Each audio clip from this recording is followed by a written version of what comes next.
ఇవాల్టి నుంచి జనసేనకు సంబంధించిన గ్రీవెన్స్ సెల్లో ప్రతిరోజు ఎమ్మెల్యే కానీ ఎంపీ కానీ ఉండాలని పవన్ కళ్యాణ్ గారు ఆదేశాలు జారీ చేశారు. ఈ మేరకు పంతం నానాజీ గారు ఇవాళ ఈ సెల్లో ఇవాళ అర్జీలన్నీ కూడా తీసుకోవడం జరిగింది. అయితే ఇవాళ మొదటి రోజే కొన్ని కీలకమైన పరిణామాలు కూడా జరిగినాయి. ముఖ్యంగా చదివించలేక తన కూతుర్ని ఐఏఎస్ అవ్వాలన్న కళ నెరవేర్చుకోలేక ఆర్థిక ఇబ్బందులతో సతమతమవుతున్న సింగిల్ పేరెంట్ ఒక ఆవిడ వచ్చి తన సమస్య చెప్పుకున్నది.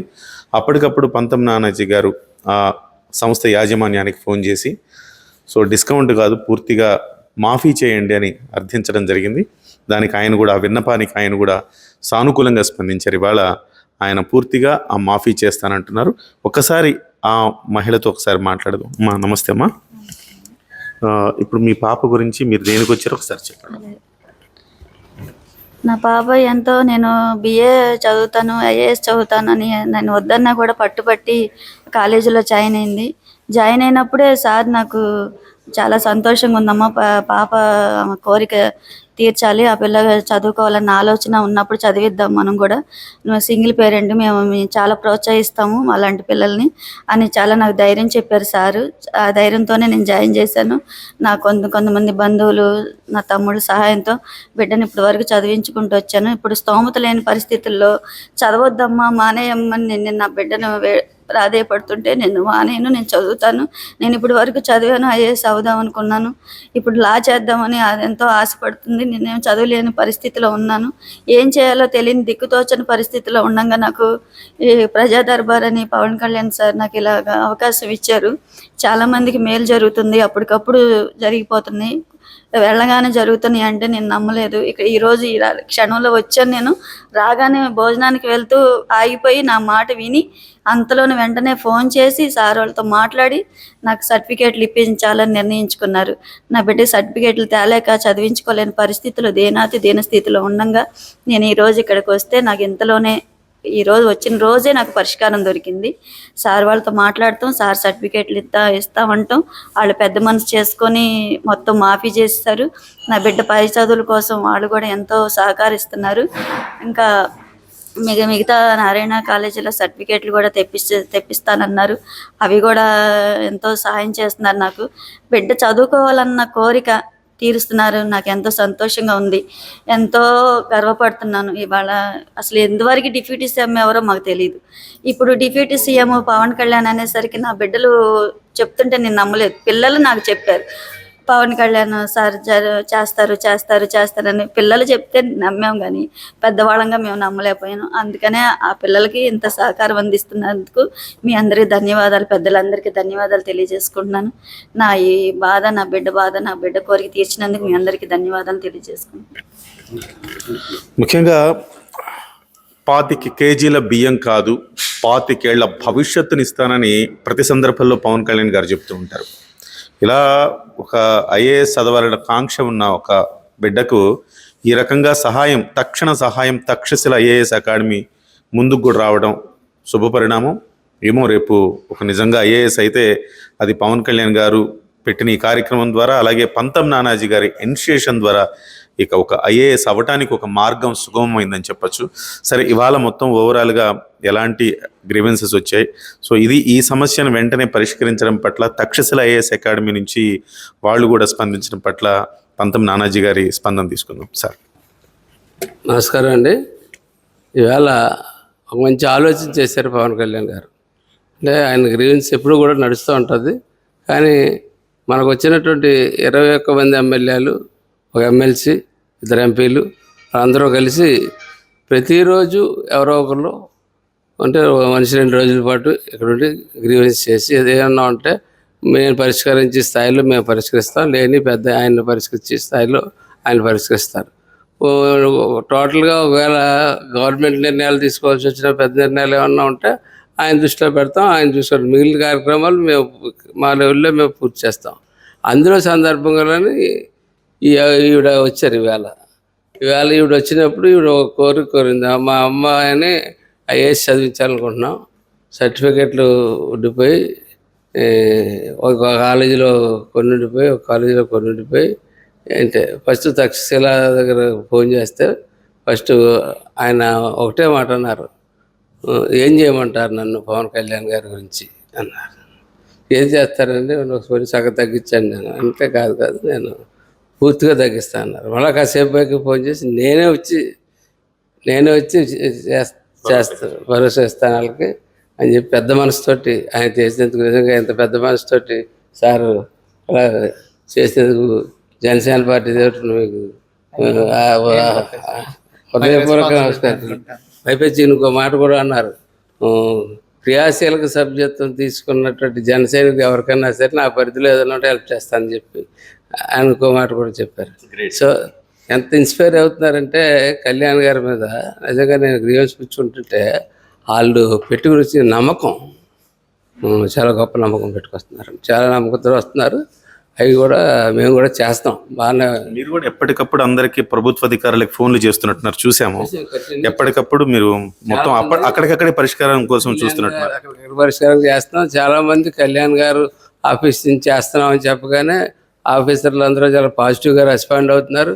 ఇప్పటికిప్పుడు కూడా ఒక అమ్మాయి ప్రధానమంత్రి ఈఎంజీ కార్యక్రమంలో 50,000 రుణం తీసుకుని ఒక షాప్ పెట్టుకుంటే ఆ షాప్ ఆక్షన్ ఉన్నది ఇబ్బంది ఏదో పెడతా ఉంటే చెప్తే ఆఫీసర్లు స్వయంగా మేము వెళ్ళి దగ్గరుండి చేసి పెడతామని చెప్పి అలా కూడా చెప్పిన సందర్భాలనే కొన్ని ప్రిన్సిపల్ సెక్రటరీలు రెస్పాండ్ అయ్యారు.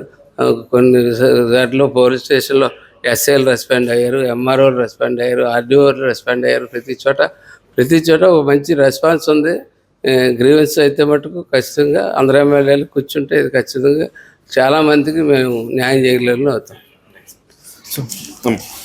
సార్ ఒకసారి కాలేజీ దగ్గరికి వెళ్తే ఒక మాట అన్నారు, అమ్మ మీ పాప గురించి ఎలాంటి బాధపడొద్దు, ఫ్యూచర్లో మీ పాప గురించి నీకు ఎలాంటి సాయం కావాలన్నా నేను చేస్తానని సార్ నాతో అన్నారు. దుర్గాప్రసాద్ సార్.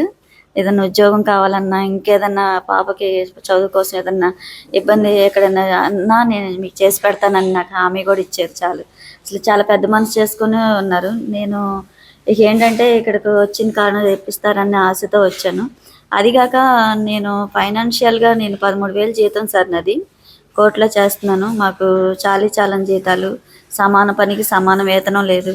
అది ఒంటరి మహిళా పెన్షన్ తీసుకుంటూ జగన్ పరిపాలనలో నాకు అది తీసేశారు సార్. మరి పెద్ద మనసు చేసుకుని నాకు అది ఇప్పిస్తారని ఆశపడుతున్నాను. తప్పకుండా సరే, ఈ అంశాన్ని కూడా పరిశీలించాలి సార్. పెన్షన్ అలాగే సార్ చూస్తారు. 2 నెలలు అన్ని రెగ్యులరైజ్ అవుతాయి. మరి 2 నెలల్లో ఒక్కొక్కటి కూడా ప్రతి అంశం కూడా చంద్రబాబు నాయుడు గారు, పవన్ కళ్యాణ్ గారు కోసంగా చర్చించుకుని ఎదరికి వెళ్తా ఉన్నారు. ఇది ఏంటంటే బోట్లు అయితే కొల్లల కింద రాలి చేశారు కానీ గల్లా పెట్టి చూస్తే ఖాళీగా ఉంది. ఖచ్చితంగా దాన్ని ఒక ప్లానింగ్ మీద ఒక ఎదరికి వెళ్తా ఉన్నారు. రాబోయే 3 నెలల్లో మంచి పరిపాలన మీరు చూస్తారు. సో కేవలం ఒక్క ఫోన్ కాల్తో స్పందించి డిస్కౌంట్ కాదు పూర్తి స్థాయిలో మాఫీ చేస్తాను, క్రియాశీలక సభ్యులకు కూడా నా వంతు సహకారం అందిస్తానని స్పందించారు Takshashila IAS academy chairman Durgaprasad గారు. సో దుర్గాప్రసాద్ గారిని ఆయనకి స్ఫూర్తినిచ్చిన అంశం ఏంటి, క్రియాశీలక సభ్యులు ఆయన ఇన్స్టిట్యూట్లో చదువుతా ఐఏఎస్ కోచింగ్కి వెళ్తే ఆయన ఏం చేయబోతున్నారు, ఒకసారి ఆయన మాటలను విందాం. థ్యాంక్స్ ఎలాట్ అండి ప్రజల తరఫున మీ స్పందనకు. మిమ్మల్ని పురిగొల్పిన అంటే ఒక ఫోన్ కాల్తో మీరు డిస్కౌంట్ కాదు పూర్తిగా మాఫీ చేస్తానని అనడానికి మీకు ఇచ్చిన స్ఫూర్తి ఏంటి?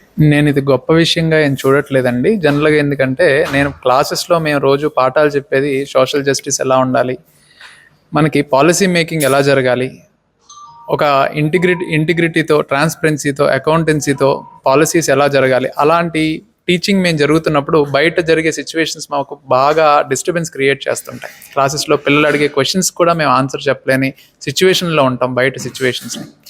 అలాంటి సిచ్యువేషన్స్లో పవన్ కళ్యాణ్ గారు ఈయన అనుసరిస్తున్న విధానాలు చూస్తుంటారే, ఒక సరైన వ్యక్తి, ఎవరికి లొంగని వ్యక్తి, నిబద్ధతతో సిస్టమ్ని సరిచేయాలనే ఆలోచనతో ముందుకొచ్చారు. వాళ్ళకి మనం కాంట్రిబ్యూట్ చేస్తే బాగుంటుంది అనే ఆలోచనలు మాకు ఎప్పుడు వస్తుంటాయి. బట్ ఈరోజు ఆల్రెడీ ఒక సింగిల్ పేరెంట్ మేము ఇన్స్టిట్యూట్ వైజ్గా కొంత సహకరించినప్పటికీ వాళ్ళు గ్రీవియన్సెల్కి అప్రోచ్ అవ్వడం, ఆ అప్రోచ్ని నానాజీ గారు మా దగ్గరికి తీసుకొచ్చినప్పుడు ఆయన పెద్దగా మమ్మల్ని కూడా ఇబ్బంది పెట్టలేదు. ఒక 10,000 తగ్గించండి వాళ్ళ కోసం అని చెప్పేసి అడిగారు. బట్ మాకు అరే ఒక డిప్రైవ్డ్ స్టూడెంట్కి ఇంకా మనం ఎంకరేజ్ చేసినట్టు అవుద్ది కదా, అలాగే మనం ఎప్పటి నుంచో అనుకుంటున్న పవన్ కళ్యాణ్ గారి ఇనిషియేటివ్ని మనం కొంచెం బలపరిచినట్టు అవుద్ది అన్న ఉద్దేశంతో మేము టోటల్ ఫీజు అనేది వైవ్ ఆఫ్ చేసి వాళ్ళకి సపోర్ట్ చేయడానికి ముందుకు రావడం జరిగింది. బట్ ఈ గ్రీవియన్స్ సెల్ పెట్టాలి దీనికి ఎమ్మెల్యేస్, ఎందుకంటే సాధారణంగా గ్రీవియన్స్ సెల్లో ఒక లోకల్ రిప్రజెంటేటివ్ మాకు రీచ్ అయినప్పుడు సిచ్యువేషన్ మా దగ్గర నుంచి రెస్పాన్స్ ఒక రకంగా ఉంటుంది. ఒక ఎమ్మెల్యే స్థాయిలో మాకు ఫోన్ చేసినప్పుడు దాని వెయిటేజ్ ఏంటి, దాని సీరియస్నెస్ ఏంటి అనేది మాకు కొంచెం బాగా అర్థం అవుతుంది.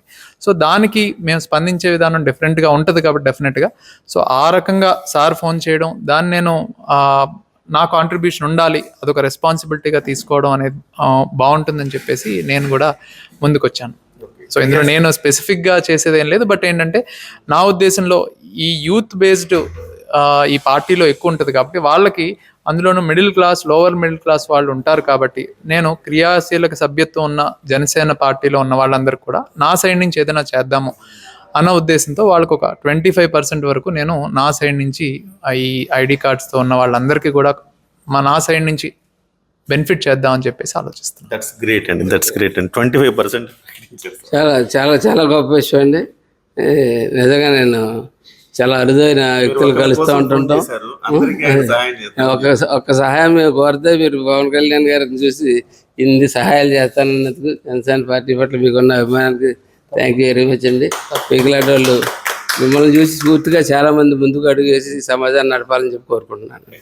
థ్యాంక్ యూ వెరీ మచ్ అండి. మొత్తం మీద అంటే చిరంజీవి గారు ఒక సినిమాలో చెప్తారు, నువ్వు ముగ్గురికి సహాయం చేయి, ఆ ముగ్గురికి సహాయం చేయి, అలా మంచితనం అనేది అలా స్ప్రెడ్ కావాలి సమాజం మొత్తం అని చెప్తారు.